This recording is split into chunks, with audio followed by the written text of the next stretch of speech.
Hello! In you come! I can't believe you were over there. Guys are cuddling. How you doing, Mr. Paul? You alright? Aye, good. Right, get your seatbelt on. We'll go and get a coffee. We'll just go to Tim Hortons because we're right here anyway. Saves me driving down the Nold. Have you been there for ages? 15 minutes. Just If I'd known I would have come even earlier because I'm only 2 minutes from here. Just got this way into Tim Hortons. You're familiar with Tim Hortons, aren't you? Aye, I like to you've get got- places earlier and just Chill. or survey the battlefield. Jeez, that's not dramatic. Make sure there's no at danger all. or threat. No, you're, as far as I know, you're quite safe here. What are you having, my pal? Aye, a flat white. Yes, you certainly can. That just comes in one size anyway, doesn't it? Can I have a flat white, please, and a medium coconut latte? Do you want anything else? No, that's fab, thank you. See you around the next one. Right, thank you. So, I was going to start this off by saying that's it, Paul, the secret's out. Aye. The secret's out. That you're the man. You're the man. I know you're not the man that continues to run with the page, or the people, the group, the Max Colby Recovery. That's where you come from. But you're the man that set it up. And I know you'll not want to take all the glory, and I get that because there's a team of yous that do it now. But you've got a great story, so that's why you're here. No, there is. There's a team, and that was one of the reasons. One of the reasons Thank you. behind Did that go through? Oh, and then you put it in. It's looking like it's seen better days, that machine. It definitely has. Oh no, it's not working. It's not taking the number. Oh no, it's because It took went it. through it. Alright, okay. That's fab. No bother. Thank you. Sorry, you were saying there's a team. And I joined you on Sunday, and that was just nothing to do Came with about this. by chance. Because I had already organised this with you weeks ago. So that wasn't connected, but it was a great wee day out anyway. But the team, what are you saying about the team? So there's myself, Jack, Kenny and Lon, and the team are different classes. The group takes a lot of work and a lot of management. When I started, the page was something completely different. It was just me talking about my experience and my journey, and people would get in touch, and I was just kind of referring them on to Other resources that was available to them and in their area that often was right next door to them, but they didn't know about it because they're in and I know what it's like to be in that place of darkness where you just can't see any of the resources that's available to you. I have to say, I find it, so I've done my own Googling of like addiction groups, and it's really hard. Yeah. I don't know where it is in Cumbernauld. Thank you, that's fab. So the thing Go and is, stick that at the side and put your some of coffee the- in. That's fab. Thank you so much. Thanks. Bye. some of the best resources in addiction and some of the resources that have helped me the most are 12-step fellowship. But the spiritual foundation of 12-step fellowship is that you remain anonymous. It's anonymity. So that's why you can't Google it. No, well, you'll get, you can go on the fellowship and you can go on their website, you can go on their landing page, and then you will get meetings. But I only found that out after I'd been to a meeting, if that makes Go and sense. sit here in the shade. But I have heard people have told me that they were up at night, then keeping themselves up at night, and they had went and searched it, and they did find it on the landing page. So, alright, okay, so it's called the Fellowship. That's actually what you're looking for. To speak in broad terms, there's so many different 12-step fellowships. So there's like Cocaine Anonymous, Alcoholics Anonymous, Gamblers Anonymous, OE, which is Overeaters Anonymous, which you can go to these places. They're free. You might just maybe you don't think that you've got that problem, but if you've started to search for it, you're already kind of on the path of going, I might have a bit of problem here. Aye, it's funny that you say that about problems. We've not even spoken about your story yet, or said who you are, but I was thinking about it this morning and I thought, God, if we actually all got an addiction to something, all of us, it's just some addictions are more serious and life-threatening. Some are more visible, if that makes sense. So I would say everybody is an addict. Aye, I thought that. I say that with confidence. Aye, I thought that. Because before you start going into substance, so there's process addiction and there's substance addiction. And substance addiction, like alcohol, involves process as well, because for me it's like getting money, having free time. That was an addiction. I was getting dopamine and serotonin as soon as I knew that process was all aligning. Before any substances even reached me, I was getting reward. So there's and the process as well is like thinking. And I think everybody's addicted to their own thinking patterns, and that's only became apparent to me more recently in my journey. Once I got all the things that were distracting me out the road, being able to look at my thinking and find out that I was like trapped in it, like quite redundant thinking, all based on beliefs and false beliefs about myself and about everybody else.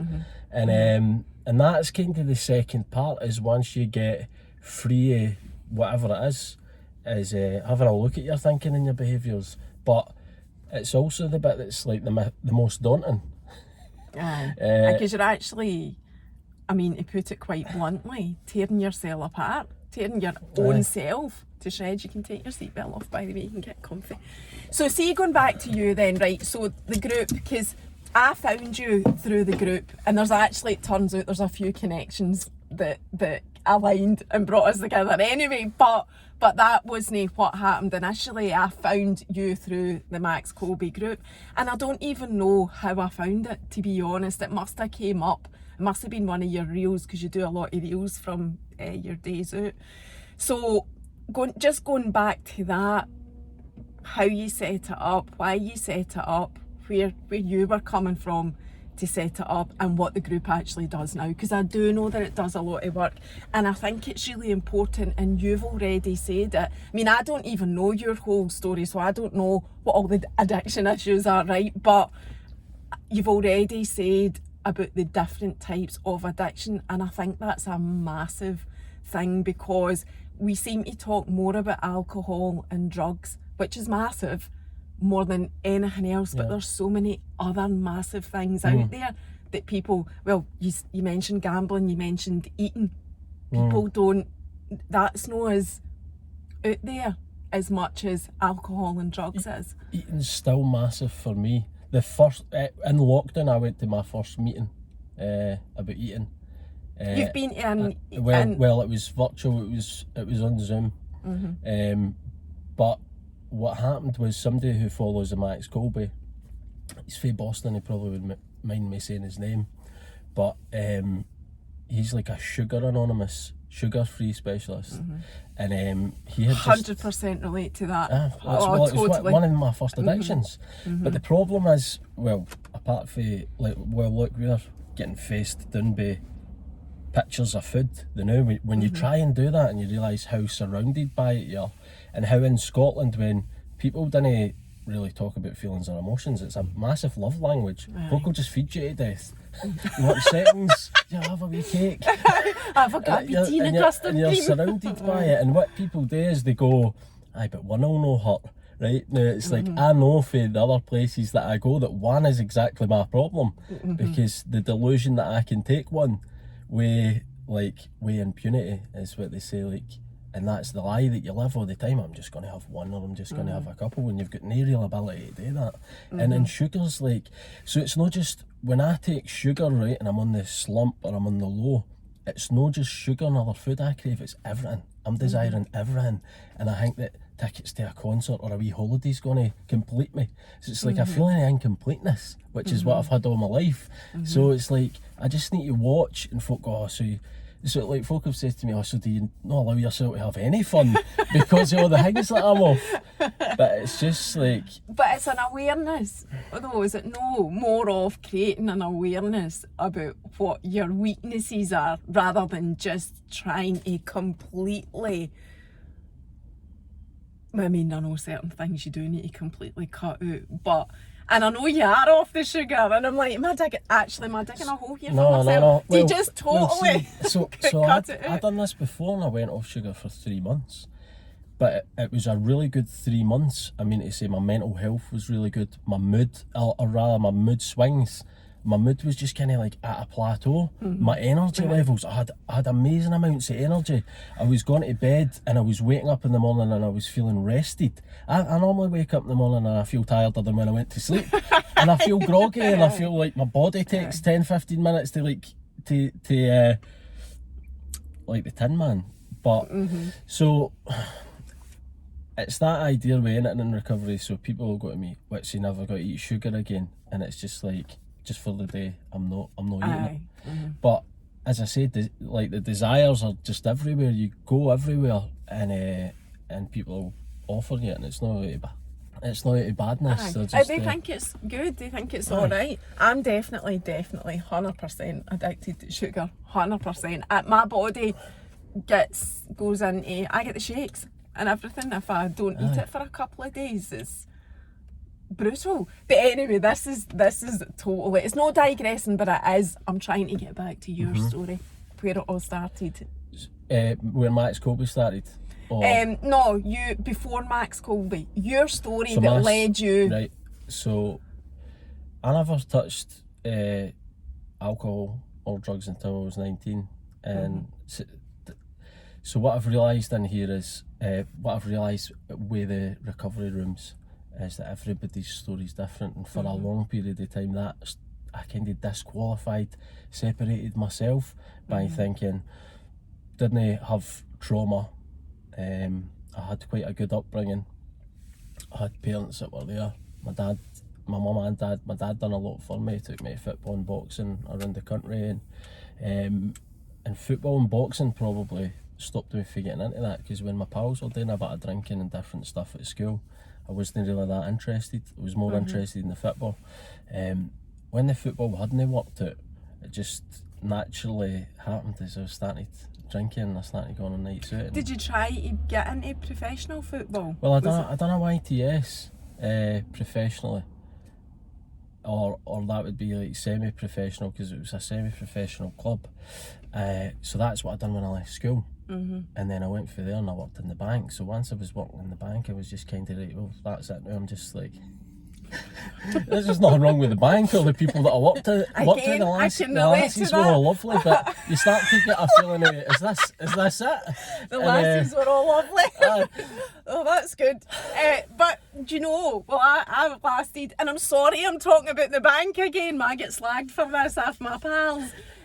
I lasted 19 years, but that was one of the... I had Lola, and there's loads of contributing factors, but see that massive thought of, after 19 years, is this what my life is now? I really struggled with that. I couldn't face the fact that was my life forever now. That was me. So I get that. And there's a bit, alright, so that never worked out for me. So you're aggrieved, right, or a perceived injustice or whatever, right. But also it was the first place. Now looking back, I didn't know this was what it was at the time, but I started to experience conflict, because when you're getting pushed to sell like old woman credit cards, and it's like, no, but you're just servicing them, that's what they need. You're like, but is it what they need? Because they've not mentioned it to me, I have to mention it to them.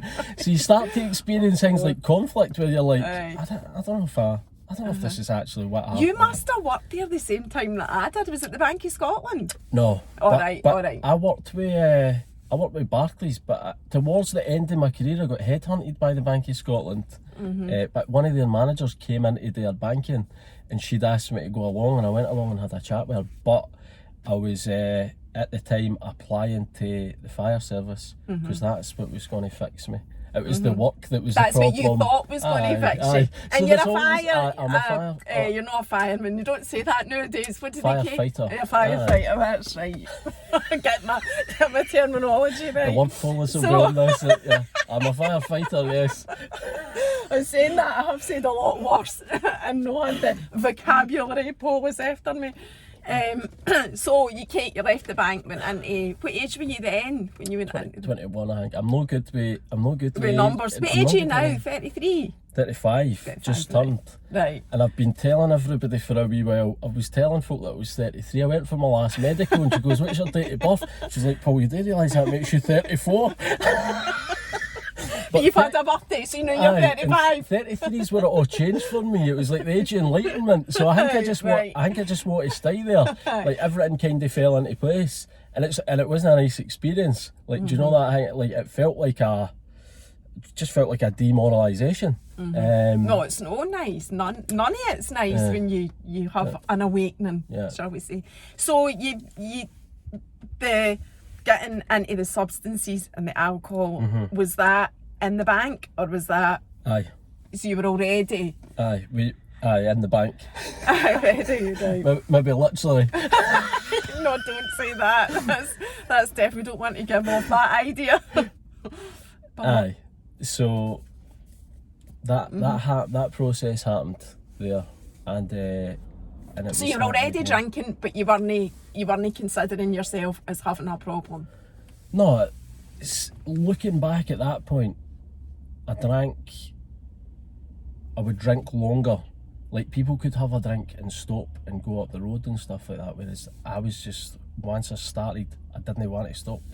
And I don't know if that's an attachment thing as well. I love the feeling in the night, and see the idea of that coming to an end just gave me the absolute fear. And when that came in, oh, you're having a great time, but at some point this is going to end. I'm like, no, I'm going to just stop it from ending by just chasing it and drink more. And that happened really quick. Like, people talk about the progression of it. But I remember being in the bank and I got an injury playing football. I went to Blantyre and I broke my ankle, so I was off my work. And when I was 18, folk had gave me loads of bottles of alcohol. And this kind of shows you, and they all just sat in my room, unopened because I didn't drink. Now I'm 19, I've started drinking. I get injured, I'm off work, and it allowed me. So what happened is I'll just have like a wee Jack Daniels and Coke, and in my mind it's all quite like glamorous. I'll do the ice cubes. Do you know how like guys with the in the studies how like put ice cubes in the glass and then they pour it in, and that's how it was. Like, I sold it to myself almost. And pretty soon I was like, I'll just have a pint of that because I'm having to bum up and down the stairs, right? So I'll just take a pint of that upstairs. And then the next minute you're like, I'll move it for downstairs to upstairs, so that I didn't need to do the downstairs. And then and that was at 19. That was at 19, and all the rules that you're setting yourself, just because you set yourself wee rules, maybe subconsciously, like, but I'll no do this, and I'll no drink on my own, and all that, and then they just you just break them one by one, and it's like the goalposts start moving. And people say like the unacceptable becomes acceptable, and that's what happens. So where did it go from there? So that was you at 19, you were drinking pints of Jack Daniels, for what you're saying, at a time. Circumstances allowed me to do that because I never had work. So here's the thing, it's like work's useful in a number of ways, right? Because it'll get you into a routine with sleep, getting up. There's a level of discipline involved in it, and it starts the night before because you say, right, well, I can't really do that. So when I went back to work, as quick as I'd kind of picked that up, I left it again. Do you know? Well, I've got work now and I can't do that. But what would happen is I would be obsessing about the weekend, and just, I was never in the present moment, always thinking, I can't wait for Friday or Saturday, or I can't wait until the next time where I'll be able to do that.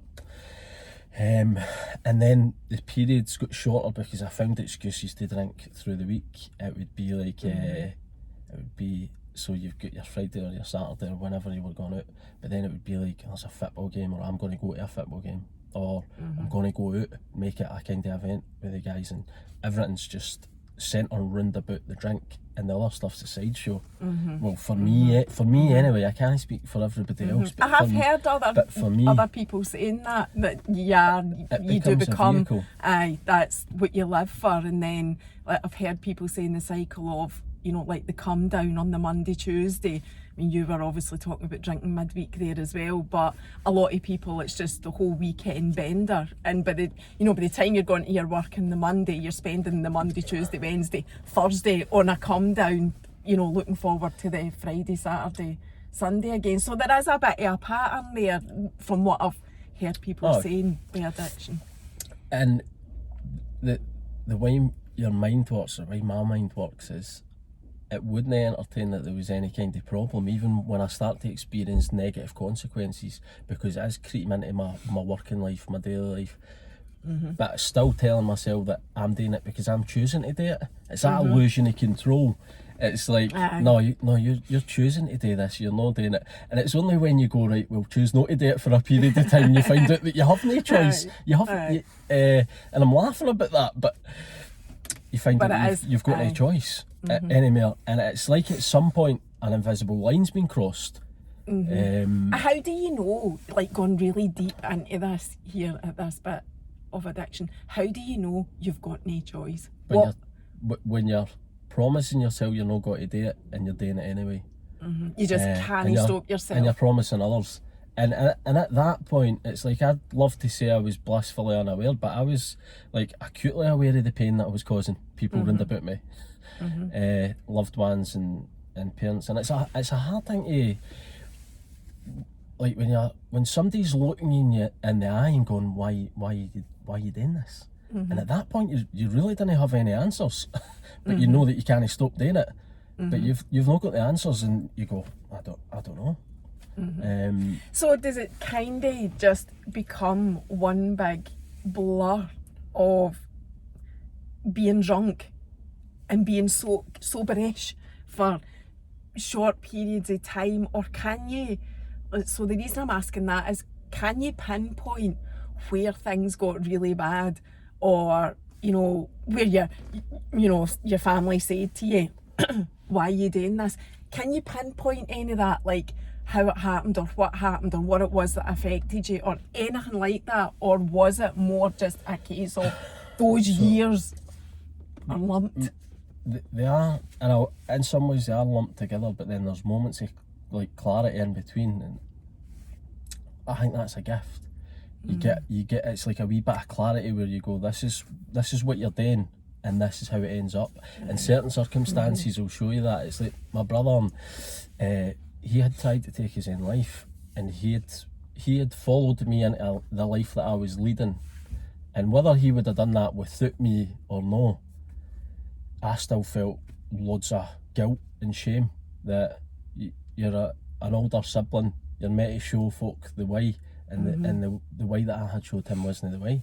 And that was even more painful to see all the pain that it caused my mum, dad, my sisters, and he was in intensive care in Forth Valley, and sitting there not knowing if he'd make it or not. There was a moment there where you go, this is how this ends up, and this is how this ends up for him, this is how it ends up for you, and just seeing how broken the family was. So you know at that point that things have got to change, but absolutely no tools. Like, so you go, right, I want to change now, but how do I do it? Like, I never knew anybody that was doing it a different way. Everybody in my environment was just doing it the same way, and there was a sense of bravado about it. Do you know? That was it was like you wore it with pride, all the drinking and all the stuff that you were doing.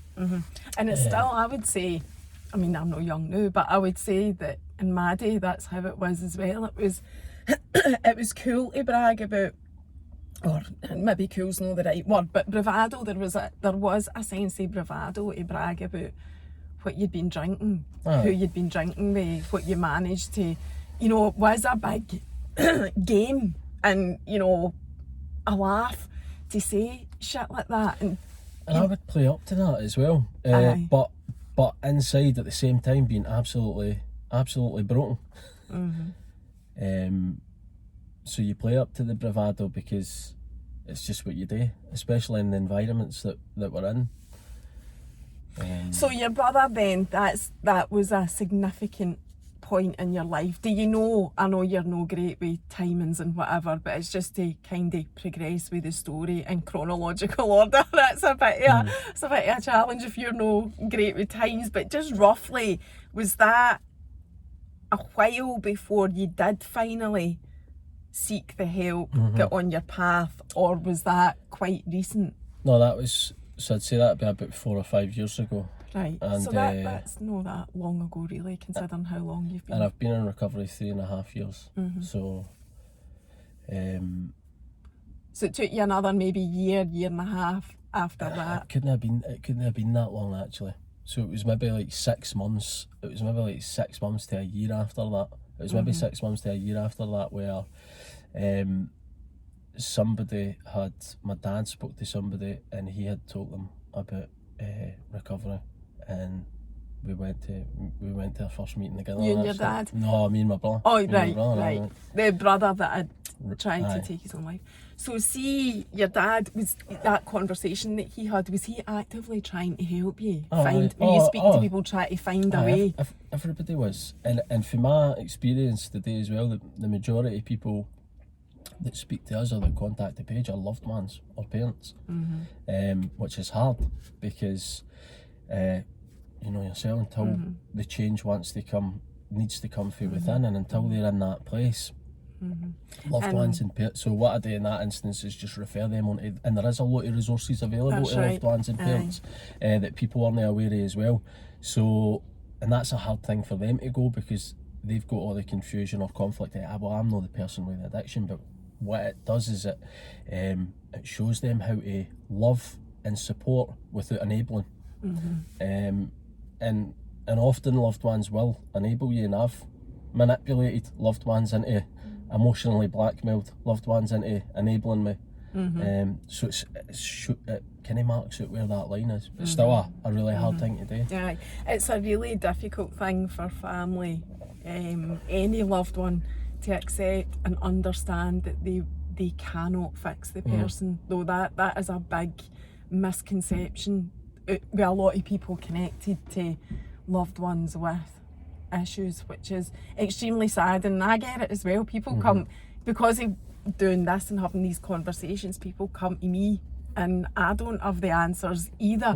And it's not really, I feel actually a bit guilty saying the person needs to do it themselves. But I do know that there is support groups for the loved ones, because somebody else had mentioned that. You can feel guilty, and I go, right, so the best thing that you can do is validate somebody and tell them how they're feeling is real, right? Because if you don't do that, then they'll just think, right, I've no right to feel this way, which is really damaging. But the kindest thing that's ever been said to me is, it's all right to feel like that, right? But what you got to do about it. And that's when my recovery started, because up until then, whether folk were validating me or invalidating me, nobody had actually says to me what you got to do about it. So that was the big change, but it was daunting because it was like, right, so this responsibility is on me now, because up until then I was kind of wanting everything done to me and for me. And this is when the change takes place, is when you start going, right, well, things have happened in my life, and I spent a lot of time trying to process things and go, try to work things out and go, like, maybe whose fault was that, right? And then it gets to the point where it's like, does it matter whose fault it was? It's like, whose responsibility is it? And that was a massive change. So it was the kindest thing that was ever said to me. But I know how delicate a subject that is to approach, because if you're not in a right place to hear it, then you'll just kind of reject it. It was a lot more comfortable to me to be sitting in a place and going, it's like it's their fault, do you know? Scapegoating certain people or organisations, institutions, goes, it's their fault. Like as I said, like my work, it's hardly my work's fault. But you did have that attitude of blaming somebody else. Blaming, scapegoating. So it's interesting that you say, because I think this is really important as well, and it highlights the fact that the journey is never easy. From you realising you needed to do something about it, taking 6 months or a year to actually reach that point of starting to turn it around. And I think that, Paul, that must be a battle. That must be a massive battle with yourself from when you know you need to do something about it and actually no being able to control it to do something about it. It's really uncomfortable, and especially if it is alcohol, if it is substance, then that's almost your coping mechanism. So to be without that and to be feeling all that, because you find out that it's like they're not really the issue, it's feelings and emotions that I can't deal with. I can't deal with feelings or emotions. I don't know how to process them, so I actually don't know what they are. And if you don't know what they are, how can you communicate them? And that'll just cause you endless trouble, which it did. So that was so uncomfortable, but it's like there's no direct flight to reorder.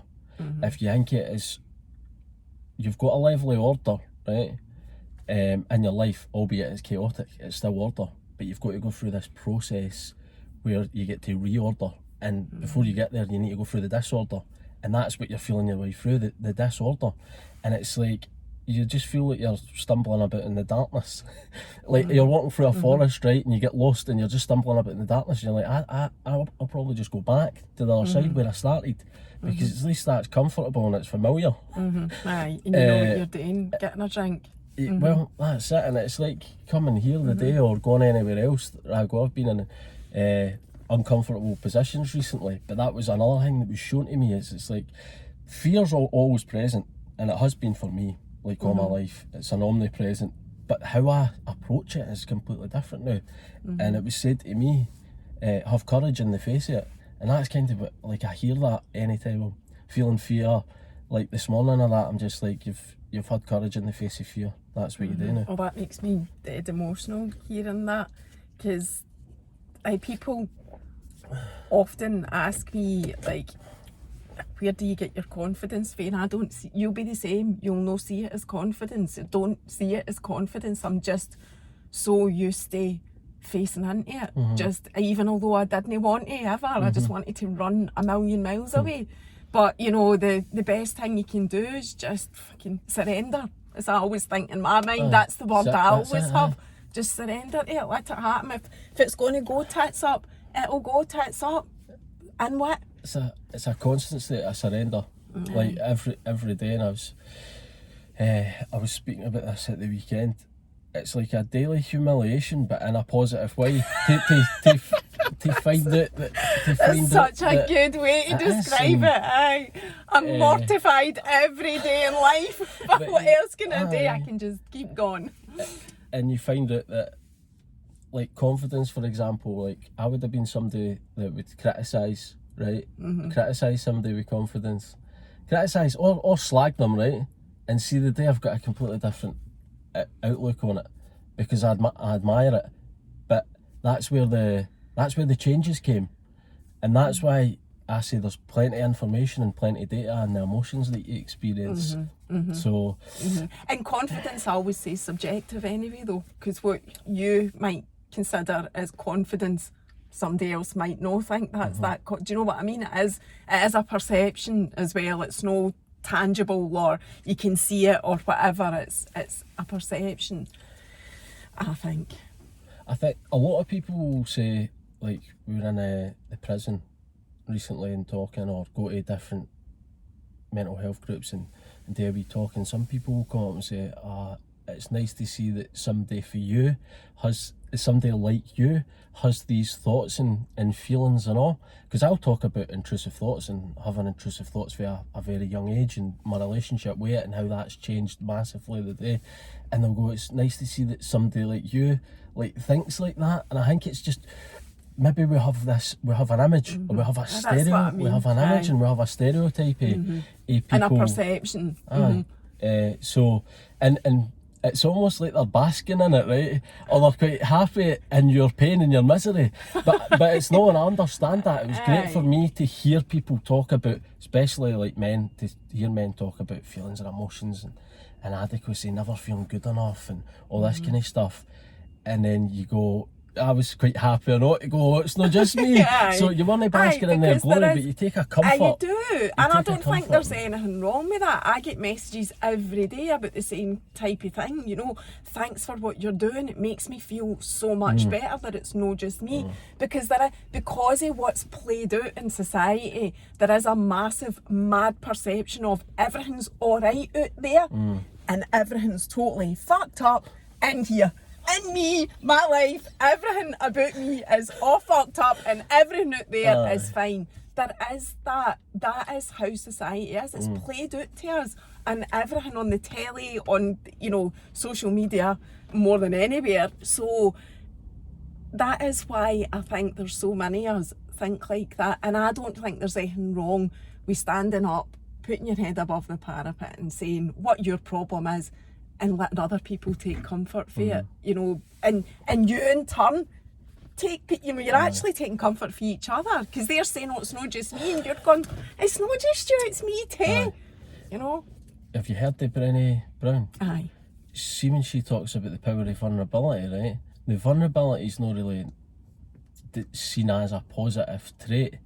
Do you know that, like, don't show your weakness and everything else? But what I've found is, if you've got the courage in the face of fear, again, right, to break that and to kind of transcend what people may think, what I think they may think about me, you can say something, and I've said stuff in the work about how I think or how I've felt before. And the work's not really an environment where people talk about thoughts or feelings or that. Somebody will come up to you, it might not be that day in a few weeks or a month's time, and say, can I get a chat with you?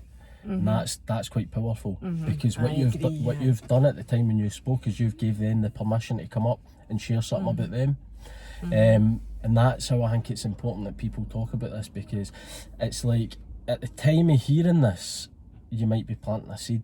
And I always say that to people that come to the group, because when I say to them, you need to give yourself credit for coming here, a lot of folk think that you're maybe being patronising or condescending on that, but it's like, that's a massive thing to come to that group. And people message the page, and have done for years, that have never been able to turn up for anxiety because they're in really bad depression, and they always message and say how, like, just watching the videos gives them hope and stuff like that.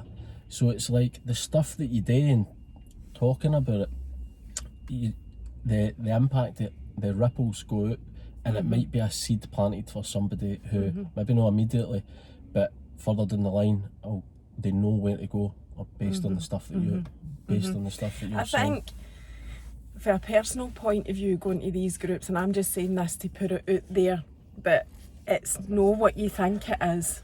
And I'm just speaking from a personal point of view. It's not like you need to tick a box, or you need to say something, or you need to justify to other group members why you're there, or anything like that. I mean, you seem to make a point of chatting to everybody, you do, so your group is extremely welcoming, regardless of, you know, why anybody's there, obviously. But my point that I'm trying to make is, you can go along to that group, and there's just turn up, and there's no expectation to say anything, just enjoy the experience. Do you know what I mean? It's like, you don't need to identify as anything. Aye, that's what I'm trying to say. And in a way, the identification can bring its own problems. It's a over-identification. And I was thinking this morning, I spoke to loads of people in that group, just about everybody that was there, and probably got an idea of why people were there. Not that you even need a why, just that's what you want to do. And I came away going, nobody knows what's wrong with me. That's what I was thinking. I was going, fuck, I hope they don't think I'm alright, because I'm not alright. Do you know? But I'm just making my point that you don't need to go with a sign going, I'm fucked. That's like, you don't need to do it. I'm not alright, by the way. Frankie says, I'm not alright, by the way. But I think that's... Do you know? I think, so you get walk and talks, and we just try and say, right, walk and connection, and we try not to bill ourselves as this big mental health thing, because it can put people off. I know. And you want it to happen as naturally as possible, and I think conversations will come up where, see, when you're doing hill walks, right, the great thing about it is you're shoulder to shoulder, and you can go places. I've been GPs and spoke to people and you sit across the face for them and it's quite clinical and you've got to look in their eye, and it can be quite hard to find a natural way of explaining things. But I've had conversations, really powerful conversations, just walking side by side with somebody, and I think that's symbolic because that's what you're doing. You're walking side by side with them on their recovery journey. You're not talking to them, you're trying, or at least you're trying to listen to them. And often it's not really about talking back, because you can be over keen to tell them what you've done, and that can be a part of it, but initially sometimes it's just kind of listening, and you're doing it with them, like not to them, and as I said, that's what the journey is, because we're trying to be like empowering and say to people, like, listen, see all the stuff that we're doing today, you've got the power to do, and you've got the power to do on your own, and not enslave them in the group. Like, in a way, the groups got to me, well, how does that work? Because I want it to be self-defeating, as in, like, you've not got people continuously coming, they're not kept there in a holding pool. I think that's really important to say as well. There's no contract or commitment. It's, you know, in terms of the group, you can drop, dip in and out, go when you want, do what you want. You know, it doesn't always fit in with what everybody's doing anyway, with your lifestyle. I try and emphasise this, right, and it's only because I know how it feels. I've constantly just saying sorry to folk because I feel like I'm letting them down, right? And I don't do it now. Like, I was sending out a text the other day and started it with a sorry, and I went back, I was like, delete that. No sorry, I'm not sorry for it. It's not rudeness, Mary, but see, it's a trauma response, right? It's saying sorry and over explaining. Sometimes, like, one of the most powerful things I've ever learned was for for an older man and full of wisdom, and he just said no to me, right? I goes to him, do you want to go for a coffee? And he looked me square in the eyes and went, no, and walked away. And for the whole week that was with me, and the next again week he had said to me, like, we'll go for a coffee. I went for a coffee, and he's like, you like that, eh? And he says to me, you've got the power to do that. And at that point I never knew I did, so I went off on a tangent there, but where I was going with that is, I tell people, look, you don't need to be sorry, because people will text you and they'll say, oh, I'm sorry, I can't make that, and a lot of people that come out have got this feeling that they're letting people down, which is sad. They feel like they're letting everybody down. You say, you're not letting us down, it's just, it's always great to see you when you can make it, but you're not letting anybody down, because that's a whole, if you feel like you're letting us down, how you do some things is how you do all things, and then you're going about your whole life, you feel like you're letting your partner down, you feel like you're letting your friends down, and that's key to it. And you're not letting anybody down. You're just doing what's right for you. You shouldn't be apologising for it. So, going back to your story, because I want to talk about the group as well. So you went to that first meeting. Was that an AA meeting with your brother that you went to? It was a CA meeting. Coke Anonymous. Would you? Did you have addiction to Coke as well, or do you have? So Coke and alcohol are your two things. So did he come along to support you? We went for ourselves, but we went to support each other. Okay. So what was that like, that first? A strange experience. Everybody was just welcoming and just like happy to see you, and at a time when you're not so happy, like you're not that happy. Like, it's like feeling your own inadequacy, and a lot of people say to me, it's alright, I'll sort myself out, I'll get myself out of this. There's this idea that as much as people want to be self-sufficient, it's like breaking down that kind of, call it pride, call it ego, that you might need external support. It's like you may be at a stage here where other people need to help you, and that's a humiliation. Saying about the humiliations have been great for me. I still get them on a daily basis, but I learn a lot for myself throughout them. So I learned that I needed a bit of external help, and that's continued. Like, I still need external help, but in that process I've became a lot more self-sufficient and self-reliant, if that makes sense. But I'm still I'll say this now, right, but I could be carrying 20 bags on a hill and somebody will go to me, do you want a hand with that? And I'll be like, no, I'm alright. There's my daily humiliation.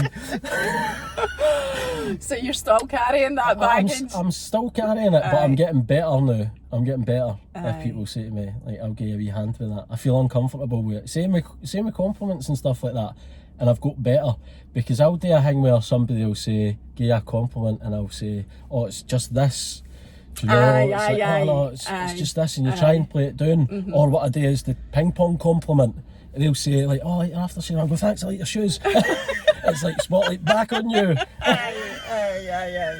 No, I get that, and I do think like you're taking complete responsibility for that. I get that, but there is a thing about the Scottish culture with that. It is very much deep rooted in us, especially in central Scotland. I don't know anywhere else anyway, but in my experience, it's just we're no good at taking compliments at all. It's just like because then you're having to, if you accept a compliment, it's like, who do you think you are? You know, that's just the whole way that it is. That who do you think you are? You're a bit full of yourself. Saying, you know, so it's hard getting the balance of staying, like, you know, grounded, but no knocking yourself into depression because of it, or, you know, some other mental health illness or just mental health.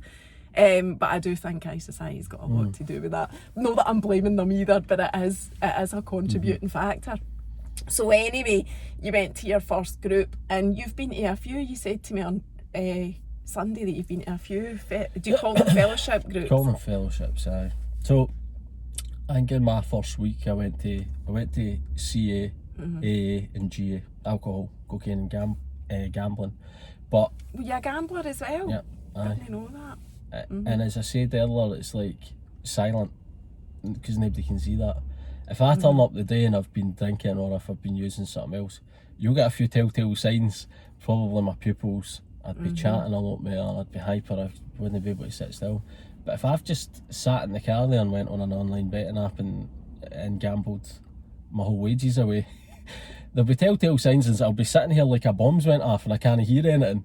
But apart from that, you'll not be able to see to see any visible signs, and I think that's what so what you find out about yourself is all the different things are just a distraction for the root cause, because at any given time, if you take them away from me, I'll just go straight for food. If I can't do all three of them, I'll just go straight for food. You take that away from me, I'll try and distract myself with something else. It's like that. I don't know who said it, but it was like if man can't find the meaning, they'll distract themselves with pleasure. And I'd go a bit further to say if I can't find meaning, I'll just distract myself. Like distraction's one of the thinking patterns that I'm actually addicted to. Right. No, I get that. No, because I've been out on Sunday and you come in here the day and talk about all the kinds of addictions, I have been thinking, I've got this mental list of all the things that I'm addicted to. Amazon, I went through a period with Amazon where buying online. And again, the process, right? So that you get the browsing and then you maybe do a wee compare or whatever, and then you get the hang. And then the bell would go and I would go, oh yes, and then I'm getting more dopamine, and on the walk through I'd go, I can't remember what I fucking ordered. Is that no eBay? When the bell goes? No, when the bell goes like at the door. For Amazon, right? I thought you were meaning parcel. when your time is up because you had bid for it. Oh, that's a whole other fucking head funk that. So again, just whatever's, people will go for whatever's available to them.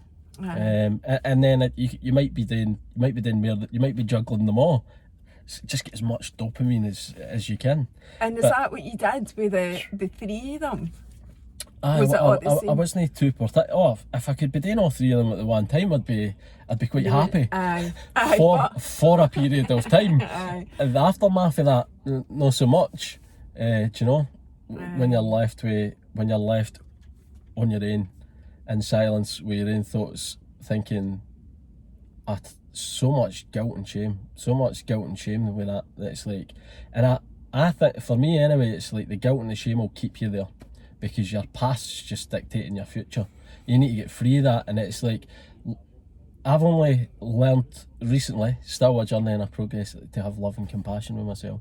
And I'd say to anybody, like, if you're going on a journey of self-awareness, it's risky, because when you become aware of all these, call them deficiencies or whatever, when you become aware of all these things, you're just painfully aware of it.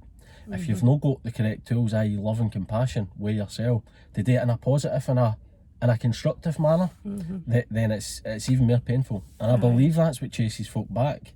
So that would be the opposite of the love and compassion, would be guilt and shame then? Well, or hate. Self-loathing and hatred for yourself. And you've came up with this theory that you're a bad person. And see when you're in that place, Mary, you'll just look for evidence to support it. It's confirmation bias. So you just go, I'm a bad person. and you just negate anything that tells you otherwise, including people telling you that you're alright or try to show you love. Aye. People telling you that you're alright is one of the most easiest things to dismiss, I think. It does need to come. You do need to believe it or think it yourself. I do think that, because I always think personally, if somebody's telling me, and my whole life I've thought this, that I'm alright, they're just saying that. I've always thought that, even although it's no true, it's that whole thought process of, nah, you're just saying that because you can just say anything to try and make me feel better, and you don't actually believe it. I've got a big thing with that. Aye. And I know it's not true, no, but I do. So I think it's the way that we show love, or have learned to show love as well. Like, unconditional love is a very That would rare. make sense then. It's a very rare thing, and the first time that I experienced unconditional love, and I always get upset talking about it, but I didn't know that's what it was at the time. But a lot of people, when they're coming in, trying to do drink or drug free or something, or lapse or relapse, and it's in that moment where you go, they're all going to be disappointed in me. That letting everybody down. I'm sorry.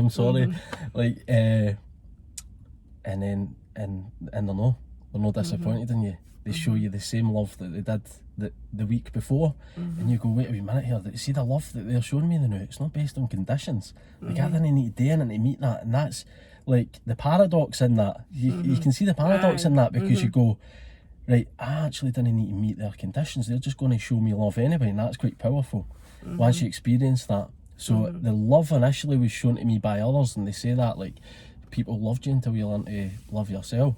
But it's kind of almost that is the journey, and I always get upset talking about it. Right, it's deep. So in a way, it's like, I think you do need to show people love until they're able to show themselves it. So moving on for the groups and that, because obviously we've not really talked about the how you set the Max Colby recovery group, which will be tagged in this video anyway, but how you set it up, what led to that, because you were going to all your groups and you learned loads for that, and that supported you and helped you in staying, like you say now, sober, dry, clean, whatever you call it, for 3.5 years. So the idea, I done my knee and I was off my work for just under 2 years, going through the whole process and getting scans, getting an operation and everything else, and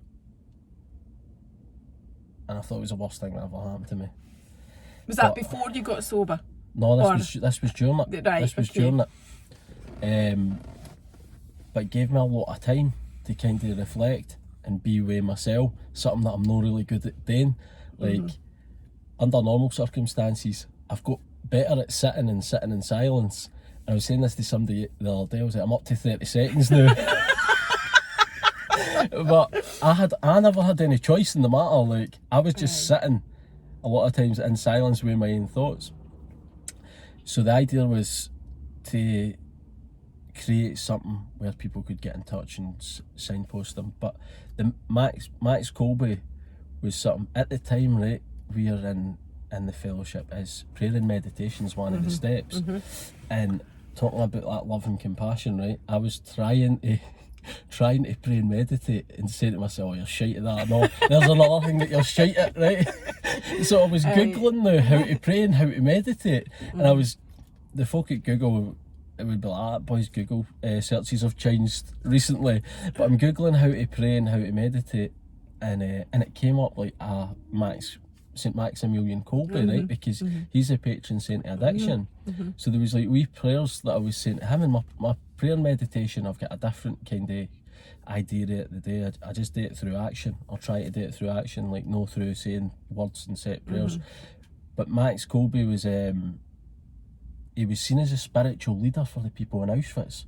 Do you know? I did not googled it. So I don't know a huge amount about it, because it was only part of my research for coming here that I looked. But I saw that he was the patron saint for addiction and the connection with the Polish people.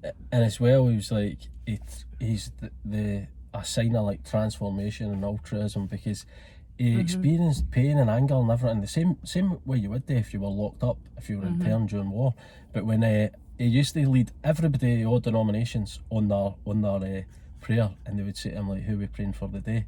And he would say, pray for the prison guards, they need it the most. And that's like, you see that in Nelson Mandela as well, like, these people have got every right to just have anger, hatred and resentment, and they don't, well, they do, but they transform it into something different. And what do you transform it into? Love. And if you're not in a place where it's like love for the other person, transform it into love for yourself.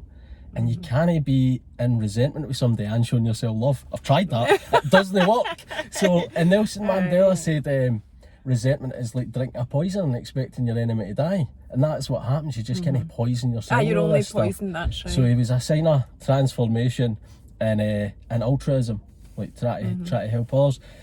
So we started it online. As I say, it was just talking about mental health, addiction. And there was no, right at the back, sorry to interrupt you, but right at the very start of your page, because I have went right back to the start, there's no walks and talks, it's all just like quotes, and there's no pictures in either. There's no, you're not on it. I mean, I know it was a mystery until the day that it was actually you that set it up. But now it'll be hundreds of pictures of me and my dinner and stuff like that. You can thank Mary for that. I'm putting it out there and it's you that's behind the page. So you just set that up as a wee record of maybe your journey, but it was just quotes and stuff that was on it, and then you see it changing. You must have got your camera and then the page changed, because you're what is it you've got? I forget what it's called now. No, the camera.